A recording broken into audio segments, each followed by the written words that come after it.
Bienvenue dans cette nouvelle vidéo. Aujourd'hui, nous allons voir quels sont les éléments constitutifs d'une personnalité dans l'énéagramme. A tout de suite.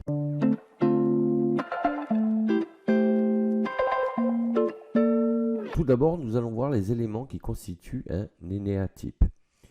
Alors, ce qu'il faut savoir que ces éléments-là sont valables pour tous les profils, toutes les personnalités de l'énéagramme.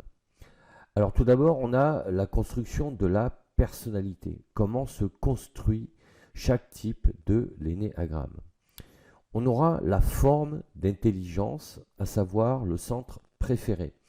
Le concept de l'énéagramme part du principe que chaque être humain possède trois types d'intelligence qui se nomment le centre. Chaque type de l'énéagramme en utilise un centre principal. Il peut être instinctif, émotionnel ou mental. Ensuite, on aura l'orientation, ce qui consiste à apporter au monde. Selon le profil de la personne, le centre préféré agit soit vers l'intérieur, soit vers l'extérieur, ou entre l'intérieur et l'extérieur. Chaque énéatype, c'est-à-dire le profil, favorise une de ces trois directions d'utilisation de son centre préféré.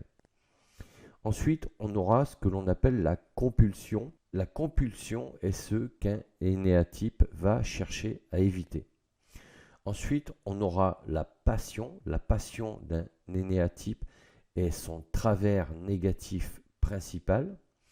On aura la vertu. La vertu d'un énéatype est son orientation positive. On aura la peur. La peur d'un énéatype est de ne pas maîtriser sa compulsion et de basculer vers sa passion. Ensuite, on aura les ailes. Chaque énéatype a un profil principal mais peut utiliser deux autres types ou pas selon sa personnalité. C'est ce qu'on appelle les ailes. Ensuite, on aura le sens d'intégration. C'est le côté positif d'un type lorsqu'il maîtrise sa compulsion. Dans cette situation, il utilise également le côté positif d'un autre type. On aura le sens de désintégration. C'est le côté négatif d'un type lorsqu'il ne maîtrise pas sa compulsion. Dans cette situation, il utilise également le côté négatif d'un autre type. Ensuite, on aura l'axe d'amélioration. Ce sont les points sur lesquels le type peut agir pour mieux maîtriser ses compulsions et s'améliorer. Voilà, tous ces éléments-là seront j'allais dire constitutif d'un profil dans l'énéagramme. Voilà, j'espère que cette vidéo vous a plu et vous a un peu plus éclairé sur comment sont identifiées les différentes caractéristiques des profils et des personnalités dans l'énéagramme.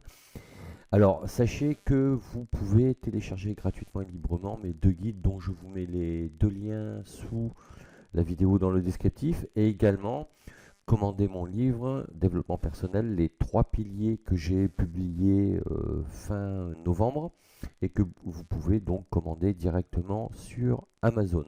Voilà, il ne me reste plus qu'à vous dire à bientôt pour d'autres vidéos et d'ici là, portez-vous bien. Ciao, ciao.